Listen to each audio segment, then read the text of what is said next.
Chapter 1. Looking for a House. "It's all right, Rick, it's only the post," she called. 6 or 7 thick, brown envelopes lay on the doormat. Marilyn picked them up and took them into the kitchen.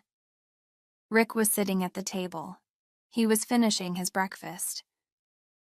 "Is there anything for me?" he asked. "They're all from estate agents," she said. "I hope there's something this time." She put 3 envelopes down in front of Rick and began to open the others herself. They had been looking for a house for 3 months. They were tired of the small flat, and they were tired of paying rent every week. They had been saving to buy their own house for nearly 2 years. They began looking through the letters from estate agents. Rick looked up. "Here's one," he said. "Listen. Perfect first home. 2 bedrooms, large living room, modern kitchen, bathroom, garage, small garden. And it's in Balmoral Avenue on the new housing estate. £68,000. What do you think?" "What number is it?" she asked. Let me see. 35. Yes, 35 Balmoral Avenue." "That's funny," she said. "I've just been reading about the same house. Look, here's an advert from Norman and Naylor. I phoned them yesterday." "Ah, my advert's from Birchill and Bradley. Yes, it's the same house. Well, that's normal. They've put the house with 2 estate agents. Which one shall we phone?" "It doesn't really matter," said Marilyn. "Give me the adverts. I'll phone when I get to work." "Work? Yes. What time is it?" said Rick.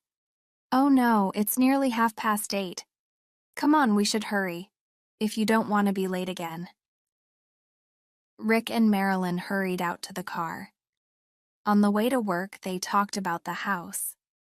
A lot of their friends lived on the new housing estate, and they'd been looking for a house in Balmoral Avenue, or in one of the roads near it, Sandringham Drive or Osborne Way. Marilyn stopped the car outside Rick's office. "I'll call the estate agent, and I'll call you later," she said. Marilyn worked in an office near Rick's. She usually had the car because there was more parking space at her office, and because she finished work half an hour earlier than Rick. Birchill and Bradley Estate Agents, 189, Turnberry Road, Sandbourne, Wessex. Telephone, Sandbourne, 01702. 4615-9435 Balmoral Avenue, High Trees Estate, Sandbourne detached house, built about 2 years ago.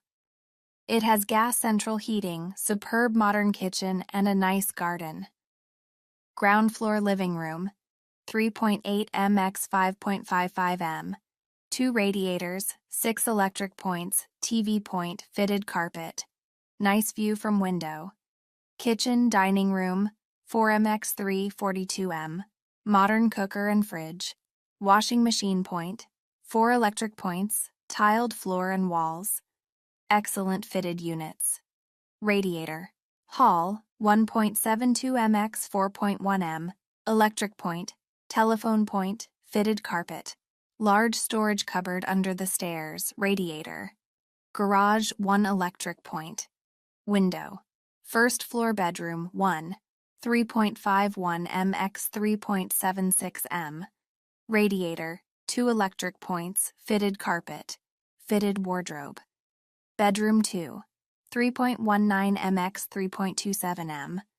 Radiator, 2 electric points, fitted carpet. Bathroom, 2.5 mx 2.75 m. Modern bath, sink, shower. Small radiator. Toilet. 35 Balmoral Avenue is in the middle of the High Trees estate, 3 miles from the town center. The High Trees shopping center is a short distance away, and so is the High Trees First School. Price, $68,000 Norman and Naylor Estate Agents. 54 High Street, Sandbourne, Wessex.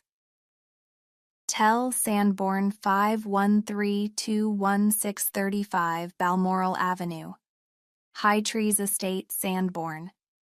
A modern detached house built 2 years ago with full gas central heating, excellent modern kitchen, and attractive garden. Ground floor living room, 3.8 m x 5.5 m. Large picture window, 2 radiators, 6 electric points, TV point, fitted carpet. Kitchen, dining room, 4 m x 3.5 m. AEG cooker. Indesit fridge, point for washing machine, 4 electric points, tiled floor and walls, fitted units, radiator. Hall, 1.7 m x 4 m. Electric point, telephone point, fitted carpet. Large cupboard under the stairs. Radiator. Garage 1 electric point. First floor. Bedroom 1, 3.5 m x 3.75 m. Radiator, 2 electric points, fitted carpet. Fitted wardrobes. Bedroom 2, 3.2 m x 3.27 m. Radiator, 2 electric points, fitted carpet. Bathroom, 2.5 m x 2.75 m. Modern bath, sink, separate shower. Small radiator. Point for electric shaver. Toilet with modern WC. The house is in the very popular High Trees Estate, about 3 miles from the town center, with an excellent bus service. It is about 1/2 mile from the nearest shops at the High Trees Shopping Center and 3/4 mile from High Trees First School. 68.000 pounds. Chapter 2. Appointment to View. Marilyn hurried into her office and put the 2 adverts down on her desk. She telephoned Burchill and Bradley at 9:05. The phone rang several times. Then she heard a voice. "Hello, this is Burchill and Bradley estate agents. This is a recording. I'm sorry, there isn't anyone here at the moment. The office is open from 9:30 until 5:30. If you would like to leave a message, we'll call you back." Marilyn put the phone down. She didn't like telephone answering machines. It was easier to call the other estate agent. She looked at the advert again. There it was. Norman and Naylor, 513-216. She called the number. "Good morning, Norman and Naylor. This is Mrs. Adams speaking." "Oh, good morning," said Marilyn. "I've been looking through your adverts. I'm interested in 35 Balmoral Avenue. I wonder if I could see it." "Ah, yes," said Mrs. Adams. "That's easy. The owners of 35 Balmoral Avenue are both out at work all day. They've given us a set of keys. I can take you round the house at any time. Today, if you like." "Could you show us at lunchtime?" asked Marilyn. "My husband and I both work too, but we're free from 12:30 until 1:45. "That's all right. I'll meet you outside the house at 1 o'clock. Will that be all right?" "That's okay, yes. We'll see you then." "Do you know where Balmoral Avenue is?" said Mrs. Adams. "Oh, yes. We've been looking for a house on the High Trees estate." "Right. I'll be outside the house in a blue Ford Mondeo at 1 o'clock then." "Thank you," said Marilyn. "We'll be in a white Volkswagen. See you at 1. Marilyn felt very excited. They had seen a lot of houses in the last few weeks, but she felt really interested in this one. She phoned Rick at work and told him about the appointment. They agreed to meet outside Rick's office at 20 to 1. Chapter 3. Their First House. Rick was waiting when Marilyn arrived at the office. He jumped into the car and they drove to Balmoral Avenue. They parked behind the blue Ford Mondeo. Mrs. Adams got out and came to meet them. You know, it's much nicer when the owners aren't at home, she said. You can ask as many questions as you want. Yes, said Rick. And you don't have to agree when they tell you how nice the green and orange paint is. Mrs. Adams laughed. That's true. Now let me find the right keys. I've got so many sets of keys in my bag. Mrs. Adams found the keys and opened the door. Marilyn and Rick had been looking for a house just like it. It was built just over 2 years ago, said Mrs. Adams, and it has everything you'll need. Central heating, a modern kitchen, and it's been decorated very well. The carpets were put in 2 years ago, and the cooker and fridge are included in the price. The kitchen's beautiful. Come on, I'll show you. They went into the kitchen. Have you got any children? Said Mrs. Adams. Marilyn and Rick looked at each other. No, not yet, said Marilyn. Well, there's an excellent school just down the road, and you can see the garden from the kitchen window. Everything was easy. That evening, Mrs. Adams took them to see Mr. and Mrs. Barclay, the owners of the house. They were very nice people. They were moving to a bigger house. Marilyn and Rick agreed to buy the house. 2 months later, it was theirs. They moved in during September. They spent a lot of time painting and decorating. The house didn't really need decorating, but they enjoyed doing it. They had been living in rented flats for years, and this was their first house. The weekends were wonderful. They painted, cleaned, decorated, and worked in the garden. By Christmas, the house really seemed like home. Chapter 4. A Ghost in the House. The first of the little surprises came early in January. Marilyn and Rick arrived home as usual just after 6 o'clock one Tuesday evening. Rick opened the door and went into the kitchen to make some tea. Marilyn followed him in. Rick, she said, did you pick up the letters in the hall? No, he said. You know I didn't. You were just behind me. Well, that's funny. Look, the post arrived after we'd left for work. It always does at this house. So, usually it's lying on the doormat when we get home, right? Yes, said Rick. Why? The post isn't on the floor now. It's in a neat pile on the table next to the telephone. Rick followed her into the hall. There were 4 or 5 letters in a pile on the hall table. Maybe the post arrived earlier than usual today. Perhaps it arrived before we left for work. Maybe we picked it up, put it there, and forgot, he said. No, I'm sure not, said Marilyn. You see, I was waiting for this letter. It's from Wendy. I was thinking about it on the way home. The next surprise was 2 weeks later. They had been out to dinner with friends on Wednesday evening, and they hadn't woken up when the alarm clock rang. Rick woke up at 20 to 9. They both got dressed quickly and left home without breakfast. They didn't make the bed, and they left their night clothes on the floor. They were usually very tidy people, but there wasn't enough time. When they got home, Rick went upstairs first. Marilyn, he said, come up here. Marilyn walked into the bedroom. The bed was made. Everything looked neat and tidy. She pulled back the bed covers. Rick's pajamas and her nightdress were folded neatly on the pillows. I'm sure we didn't make the bed, she said. Did you come home at lunchtime? Asked Rick. No, of course not. I never do. There isn't enough time. Well, you had the car, he said. No, I worked through the lunch hour today. We were busy, she said. Rick, is this a joke? Did you... I didn't come home either, he said. Then we forgot, said Marilyn. We made the bed and forgot we'd done it. We drank a lot last night. We forgot those letters a couple of weeks ago.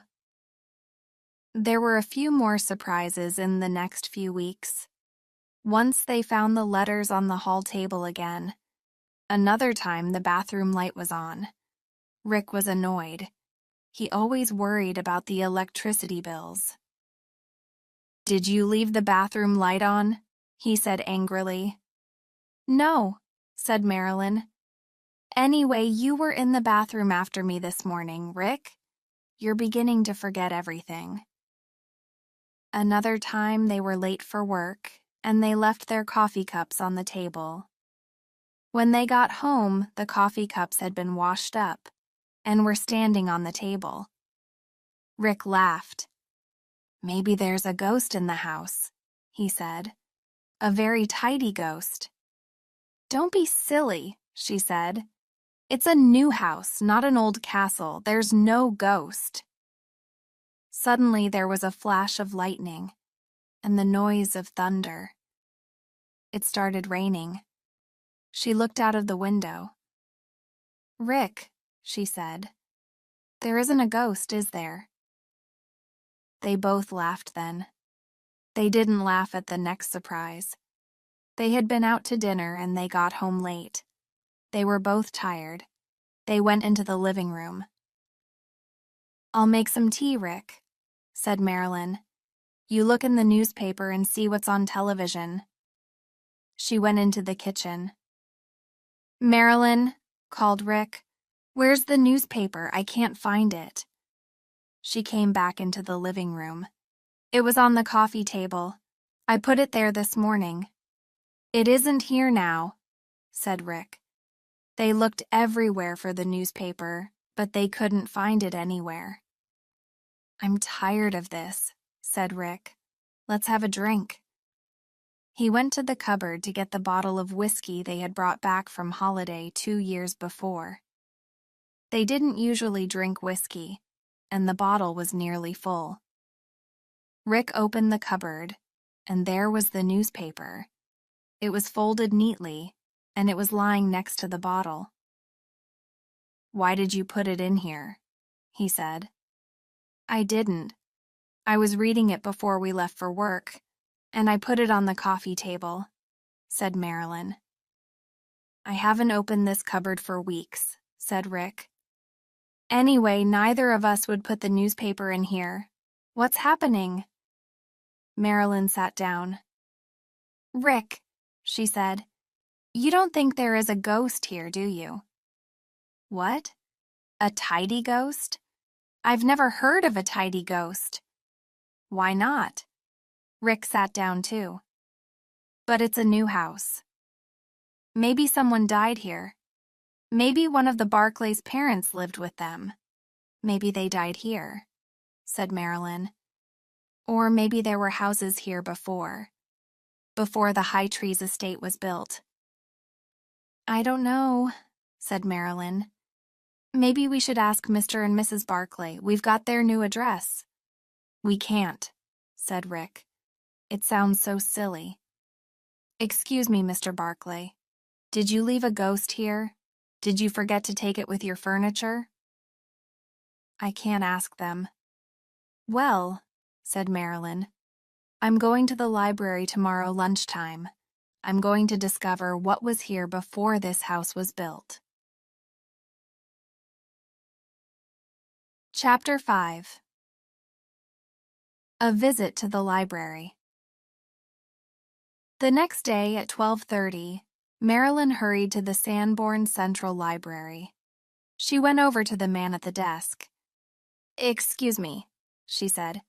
"Have you got any books about the history of Sanborn? Old maps, anything like that?" "Oh, yes," he said. "What do you want to know?" I'm interested in the High Trees estate area. I live there and I've always been interested in history." "Well, come over here, we'll have a look." Marilyn followed the man to a shelf of books about the history of the area. "I'm very interested in old stories. Ghost stories, things like that," she said. Ghost stories? He said. There won't be many ghost stories about that area. It's all new. What was there before the housing estate? Asked Marilyn. Well, that's easy. It used to be High Tree's farm. They knocked down the farm 5, maybe 6 years ago. Have you got an old map? She asked. Yes, I'll find it for you, said the man. When Rick came out of the office, Marilyn was waiting in the car. She opened the door. Rick, she said, I went to the library today. Why? He said. You don't believe there really is a ghost, do you? I found an old map of the area, she said. There used to be a farm. The estate is built on an old farm. So, said Rick. I looked at the map. The farmhouse used to be where Balmoral Avenue is now. It used to be right in the middle of Balmoral Avenue. Yes? Well, our house, number 35, is right in the middle of the avenue. Perhaps our house is just where the farmhouse used to be. I looked in another book. The farmhouse was built about 200 years ago. That doesn't mean there's a ghost. There are thousands of old houses with no ghost stories.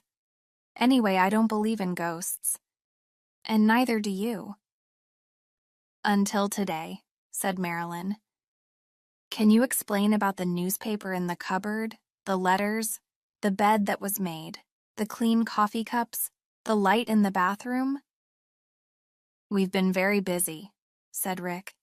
We've been busy at work and we've been working hard in our free time on the house. We're forgetting things, that's all.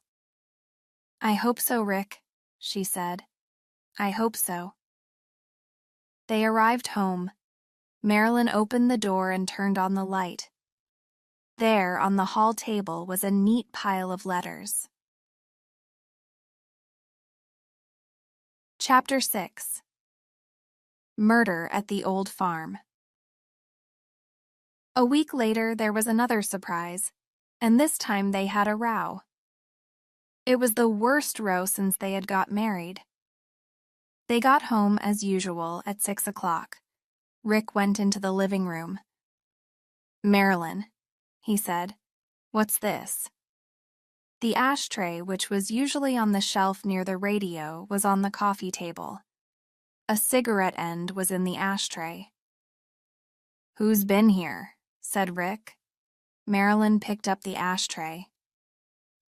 Look, Rick, she said. You told me that you had stopped smoking. You know that I don't like smoking. It's not mine, he said. I haven't had a cigarette for more than 2 years. Have you been home today? No, I haven't, she said. But somebody has. I've never smoked. You know that. She picked up the cigarette end. There was red lipstick on it. She showed it to Rick. A woman's been here, she said. What's happening, Rick? Who is she? A woman ghost that smokes Marlboro cigarettes, he said. It isn't funny, Rick, she said. She went to the door. I'm going out for a walk. Don't come with me. I want to think. Marilyn walked along Balmoral Avenue. All the houses were the same. They had all been built 2 years before. She walked round the corner into Osborne Way. There was one older house at the end of Osborne Way. It had been there before the estate was built. An old man was working in the garden. Good evening, said Marilyn. Good evening, he replied. It's a lovely evening, isn't it? Yes, she said. Have you lived here for a long time? Oh, yes, my dear, he said. I've been living here for 30 years. Do you remember the old farm? The one that used to be here before the estate was built? High Tree's farm? Of course I do. I used to work there. The old man walked over to her. Who lived there? Said Marilyn. "Why are you interested in High Tree's farm?" he said. "You're from one of the new houses, aren't you?" Yes," said Marilyn. "I'm very interested in history, the history of this area." Well, the farm belonged to old Giles Varley. He lived there by himself since his wife died, that is. He was a strange man. Nobody liked him very much, I didn't. He used to be a very difficult boss, you see. Everything had to be in the right place. "Don't put that on the shelf," he used to say to me. "Put it in the cupboard." And the house. I've never seen a place as clean and tidy as that house. His wife had always been a very tidy woman, and he wanted to keep the house the same. Yes, poor old Varley. "What happened to him?" said Marilyn. "Don't you remember?"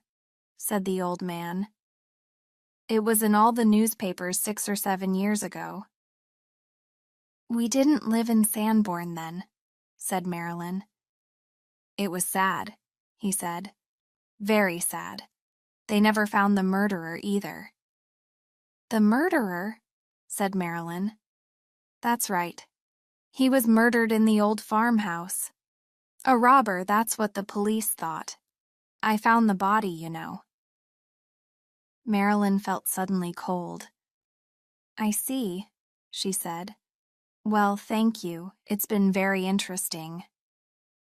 "Good night, then," said the old man. Marilyn turned round and walked home very slowly. When she got home, Rick was in the garden. They had bought a small tree at the weekend, and Rick was putting it in the front garden. He called to her, "Marilyn, come here. Look at this." She walked over to him. There was a hole in the ground for the tree. There were a lot of old bricks in the hole. "So," he said, "there was a building here before they built this house. Do you think it was the old farmhouse?" Marilyn felt cold. "Rick," she said, "come inside. We'll have a cup of tea. I've got something to tell you." Chapter 7. The Ghost Appears. A few days later, both Marilyn and Rick caught flu. They felt terrible all weekend. On Monday, neither of them felt well enough to go to work. They telephoned their offices and decided to spend the day at home. It was a boring day. They both had headaches, and they spent the day in the living room. Rick watched videos. Marilyn read a book from the library, Ghosts of Sanborn in East Wessex. At 2:30, Marilyn suddenly looked up. "What's that?" she said. They heard voices outside the front door. Then they heard the sound of a key in the lock. Rick jumped up. "What?" They heard footsteps in the hall. "It's a very nice hall." It was a man's voice. Rick and Marilyn looked at each other. Then the living room door began to open. Marilyn took Rick's hand. 2 men and a woman walked into the room. They stopped in surprise. "What are you doing here?" said Rick angrily. "Oh, I'm terribly sorry," said one of the men. "I thought you were out." He turned to the man and woman behind him. "Oh, this is Mr. and Mrs. Patterson. They're very interested in your house." "And who are you?" said Marilyn. "Oh, I'm sorry, of course we haven't met. I'm Michael Webb, from Burchill and Bradley. I'm very pleased to meet you, Mrs. Barclay." "I'm not Mrs. Barclay," said Marilyn. "The Barclays moved months ago, last September." Rick was laughing. "Ah, I understand, you're the tidy ghost." Mr. Webb looked worried. "The tidy ghost? I don't understand." "Yes, the tidy ghost," said Rick. He turned to Marilyn. "The letters, the night clothes, the newspaper." Marilyn was laughing too. "The lipstick on the cigarette, the coffee cups, the bathroom light," she said. "I'm sorry," said Mr. Webb. "I really don't understand." We bought the house from the Barclays. We bought it through Norman and Naylor. And you're from Birch Hill and Bradley, the other estate agents," said Marilyn. "Oh, I see," said Mr. Webb. "The Barclays never told us that the house had been sold. I've been showing the house to people for 6 months. I am sorry. The Barclays gave us a set of keys and told us to show people the house when they were at work." Marilyn smiled. "And you've been tidying the house for us, haven't you?" she said. Mr. Webb looked uncomfortable and embarrassed. His face was going redder and redder. Yes," he said. "You see, I usually arrive before the people that want to see the house, so I've been coming in and, tidying things." "And the cigarette with lipstick?" said Marilyn. "Yes, I'm sorry about that. I brought a lady to see the house, Mrs. Green. She wanted a cigarette while we were talking about the house. I forgot to throw it away. I remembered later in the evening. Didn't you know that it was someone looking at the house?" "Well, no, we didn't," said Marilyn. "Oh, dear," said Mr. Webb. "I hope there wasn't any trouble about it. I thought—" Marilyn looked at Rick. "I thought my husband—" Then she felt sorry for Mr. Webb, who was very embarrassed. "I thought my husband had started smoking again," she said. Mr. Webb remembered that Marilyn had said the cigarette with lipstick. He went redder again. "I'm very, very sorry," he said. Marilyn smiled.